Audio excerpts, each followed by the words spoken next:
I feel that the NBA heard the cries of the fans in the smaller markets, and they made all of these rule changes and things like that. And now I think we're going to see less dynasties.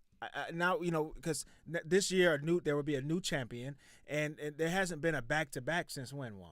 Since the Warriors. Since the Warriors, and so what do you think about that as far as we're moving towards more parity? Seems like there may be a new champion every year. I despise it, and I think it's bad for business. I think that greatness is significant. Greatness sells.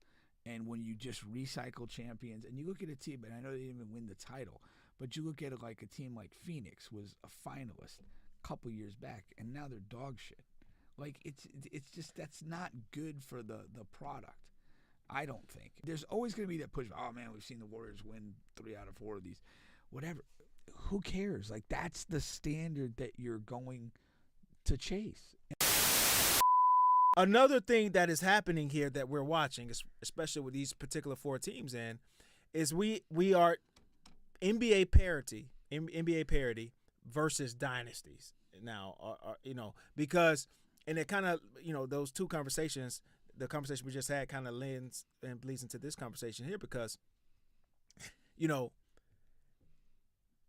NBA fans, when we had the LeBron James, Golden State Warriors, and all of that, even back to the Bulls and Celtics and Lakers, there would be a big part of the NBA fan base who say, man, we want more. We want more parity. We want, the Pacers never have a chance, and the Charlottes and all of that, the smaller markets never have a chance. And so I feel that the NBA heard the cries of the fans in the smaller markets, and they made all of these rule changes and things like that. And now I think we're going to see less dynasties. Now, because this year there will be a new champion, and there hasn't been a back-to-back since when, Juan? Since the Warriors. Since the Warriors. And so what do you think about that as far as we're moving towards more parity? Seems like there may be a new champion every year. I despise it, and I think it's bad for business. I think that greatness is significant. Greatness sells. And when you just recycle champions, and you look at a team, and I know they didn't even win the title, but you look at it like a team like Phoenix was a finalist a couple years back, and now they're dog shit. Like, it's just, that's not good for the product, I don't think. And I think there's always going to be that push, oh, man, we've seen the Warriors win 3 out of 4 of these. Whatever. Who cares? Like, that's the standard that you're going to chase. And I think that's always what drives sports. I mean, there's a fundamental competitive thing that, like, you see who the one is, and then you go hunt the one. And I think that that's good. But if every year is kind of like this crapshoot, I think it becomes just kind of pointless. Yeah, well, I'll disagree in the sense that the best teams are always the smartest teams.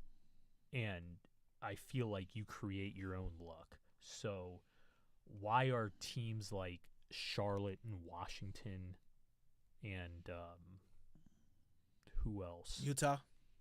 No, I don't want to throw Utah in there because I feel like Utah has had a competent ownership and management. They just wanted a hard reset, and they just had really bad luck. But I feel like the smartest organizations are always going to win. Why did Phoenix decline? It's not because they didn't have talent. It's because they made some really, really bad business decisions. Yeah. So, obviously getting rid of Chris Paul was not a good decision. They decided to go without a point guard. They got rid of Bridges and Cam Johnson, 2 key pieces that helped them win a championship. Help them get to help them get to a championship. And they went decided star to go. chasing. Yeah, they went after Bradley Beal. They went after Kevin Durant. Star chasing. And it's unfortunately for them, it's backfired. Hasn't worked out. Yeah. But I don't think parity is a good thing. Yeah. I think good, well-run organizations are good for the game. And that's why I'm not into like the punitive stuff that you're kind of almost are going to force teams to break up and do some things that they know aren't the right decision. Yeah. I just don't like that.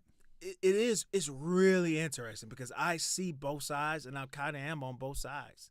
Because, yeah, I think the NBA is better when you do have dynasties and great teams and seeing a team being able to take them down. Just those storylines, I think they're more impactful, more meaningful. But then I look at it like, yeah, I'm a 76ers fan. I would like us to have a chance and opportunity, and I don't think we had one when Durant was with Golden State. You know, and I know people, like you say, Pacers fans and Knicks fans, all these other fans of these teams who have never won a championship, and they don't feel like their teams have any realistic chance when those other teams are so loaded with those stars. So I see it, man. Damn, I see it both ways. But, there is no clear answer because I don't think you can toe the line. And I think, so the NBA is figuring that out. Like it is one or the other. It is you either have that or you have what you have now. I guess what are they like when we say that? Like it's the rule changes. What are the rule changes that are impacting? Well, we just talked Parity? about the one piece of it with the financial and the salary cap, so you're not able to keep a lot of your better players. You the thing is you can. It's just going to be very expensive, and winning a title by definition is very, very expensive. But it's also lucrative too. But when you talk about that being the thing that we're going to basically create financial penalties for you succeeding, I can't agree with that. Yeah. I can't say that's a good thing. Yeah, but the thing is, it's not necessarily that. It's just more so about. Well, I mean, that's what I'm asking. It's that too, though, because Boston Celtics, even before the Tatum injury, like the whole NBA world knows this team is going to change after this season. Yeah, it has to change because they decided. Of the rules. Well, yeah, but they decided again. They decided to pay Jaylen Brown the biggest contract in the history of the league at the time. Yeah. And then they did the same thing with Tatum. Yeah. And the owners at the time, well, they still are the owners, they saw where the NBA was going and they decided to get out. I don't want any while piece they of were this, on, yeah. They decided to get out while they were you're on top. You're going to get penalized so heavily to where you're damn near not making any money. So Brad Stevens did some phenomenal thing. He bought in Porzingis, he bought in Holiday. It won him the championship last year, and unfortunately they had some luck. Injury luck is so much a part of this. Like Porzingis was sick, and Tatum obviously going down killed him.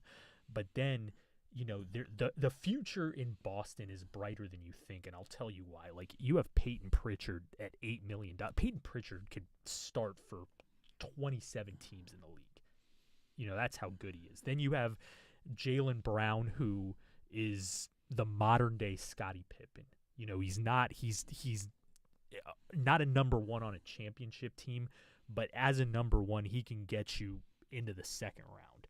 And then depending on what direction they decide to go, and they have some good young guys coming up that they don't have to pay a lot to, and they're going to have to do something with Holiday or Porzingis. Holiday's out of there, 1,000%. Well, I hope they trade him to the Magic personally. Yeah, I think that's the piece of Magic. Honestly, I think Holiday and Porzingis is out of there. Well, but Porzingis more so for another reason.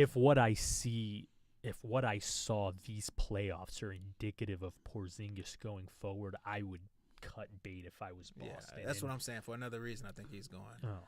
But that's my whole point to the Parity versus Dynasty thing.